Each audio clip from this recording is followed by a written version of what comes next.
দেখেন এই যে তিতকরল, এখানে তিতকরল নিছি, টমেটো আর হচ্ছে বেগুন। এই যে বেগুন, এখানে আমি লবণও দিয়ে দিছি, হলুদ আর হচ্ছে রসুন, সব কিছু দিয়ে সরিষার তেল দিয়ে, কাঁচামরিচ দিলাম, সরিষার তেল দিয়ে ভালো করে একটু ভেজে নিছি। দেখেন পুরা এখন এটা ভর্তা করব।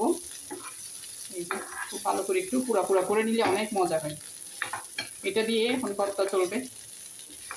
কার কার পছন্দ বলবেন, চলেন সব সবাই মিলে ভর্তা দিয়ে ভাত খাই।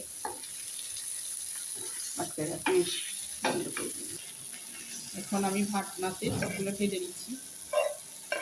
দেখেন দেখতে কিন্তু অনেক লোভনীয় লাগতেছে, অনেক মজা হবে। পুরা এখন বাটনা দিয়ে আমি এটা ভালো করে ম্যাশ করব। আসলে বাটনা থাকাতে অনেক সুবিধা হয়েছে ভর্তা করা, না হয় ভর্তা আমার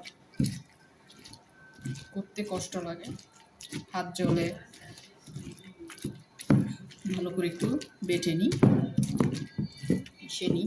এত সুন্দর সুঘ্রাণ বের হয়েছে, এটা মানে পুরা ঘর মোমো করতেছে।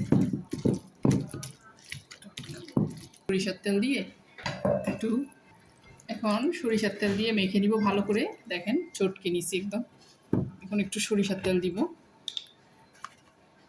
সরিষার তেল দিলে আরো মজা হবে। বিসমিল্লাহ।